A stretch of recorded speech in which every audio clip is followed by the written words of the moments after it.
Harga acuan global untuk beras putih Thailand dengan kadar butir patah maksimal 5% pada 25 September 2025 bertengger pada posisi 347 dolar Amerika Serikat per ton.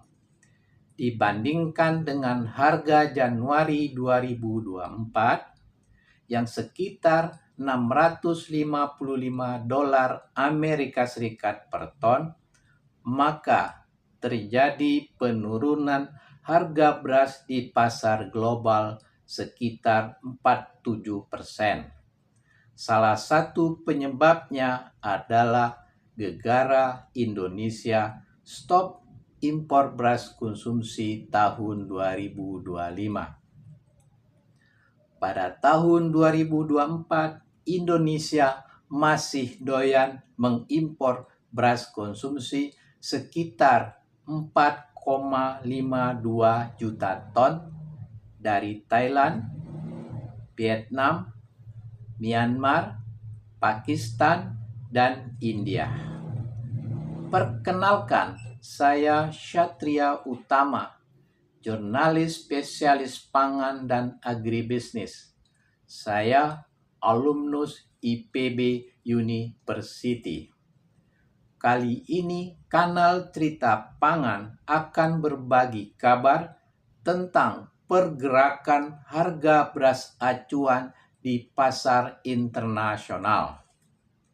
Begini, pada Juli 2023, sebagai pengekspor beras terbesar di dunia, India menutup keran ekspornya karena untuk mengamankan kebutuhan sendiri. Akibatnya, harga beras di pasar internasional melambung tinggi. Dari sekitar 444 dolar Amerika Serikat per ton menjadi 669 dolar Amerika Serikat per ton pada 24 Januari 2024. Kemudian, pada September 2024, India membuka keran ekspornya. Harga beras acuan merayap turun. Pada Senin 9 Desember 2024, Menteri Koordinator Pangan Zulkifli Hasan membuat pernyataan bahwa pada tahun 2025 Indonesia akan stop atau menghentikan impor beras konsumsi. Gegara pernyataan tersebut, maka pada Kamis 19 Desember 2024 harga beras di pasar internasional turun menjadi berada pada posisi 455 dolar Amerika Serikat sampai 514 dolar Amerika Serikat per ton. Pada Rabu 8 Januari 2025, menurut Badan Pangan Nasional, harga beras di pasar internasional berada pada posisi 430 dolar Amerika Serikat sampai 490 dolar Amerika Serikat per ton. Dari data ini kita tahu betapa besar pengaruh pernyataan pemerintah Indonesia bahwa akan menghentikan impor beras konsumsi tahun 2025.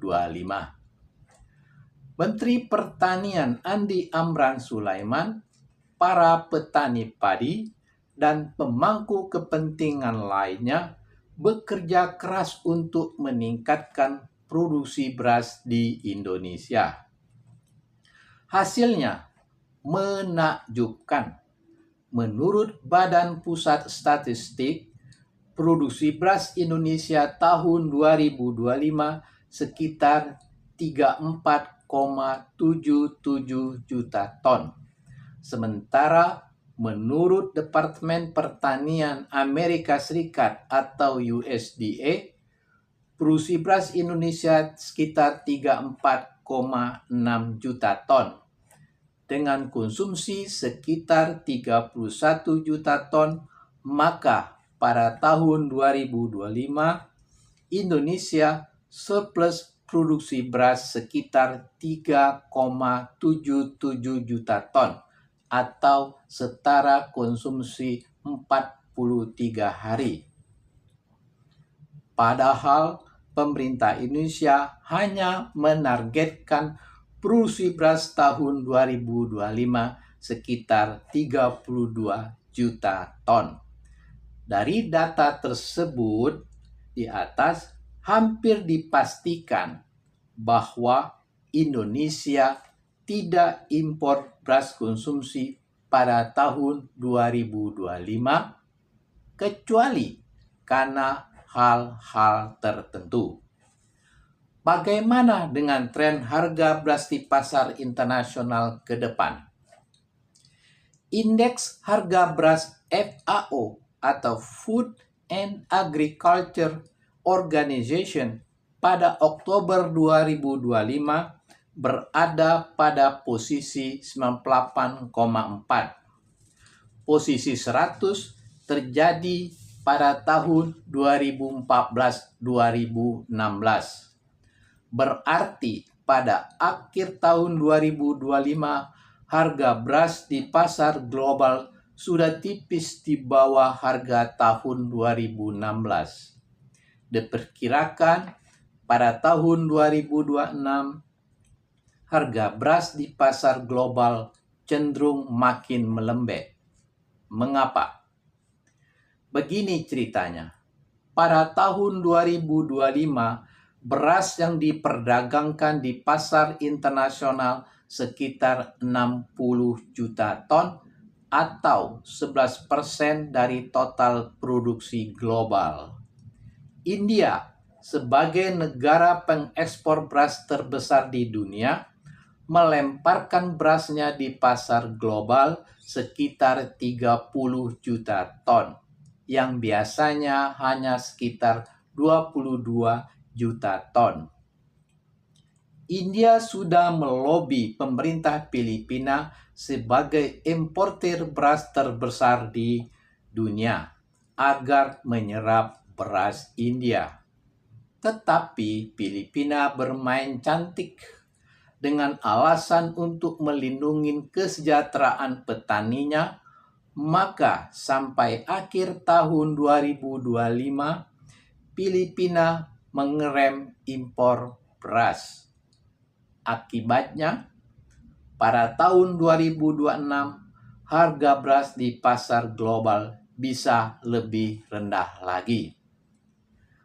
Thailand dan Vietnam juga bersaing ketat memasarkan berasnya di pasar internasional. Meskipun marginnya makin tipis, tidak lagi setebal tahun 2024. Perlu kita ketahui, kualitas beras masih terjaga dengan baik jika disimpan paling lama 6 bulan. Jika lebih 6 bulan, kualitasnya turun, begitu juga harganya. Bisa saja kualitasnya masih aman sampai 12 bulan jika disimpan dengan kemasan plastik hermetik yang kedap udara. Tetapi biaya penyimpanannya menjadi lebih mahal. Karena itulah, untuk melindungi kesejahteraan petani mereka, Thailand dan Vietnam berusaha keras untuk menjual berasnya ke pasar internasional, apapun caranya. Begitulah persaingan perdagangan beras di pasar internasional makin ketat gara-gara Indonesia stop impor beras konsumsi. Pasokan beras di pasar global melimpah. Harga beras acuan global menjadi makin loyo. Nah, Sahabat Cerita Pangan, terima kasih telah menonton tayangan ini. Sampai jumpa di video berikutnya.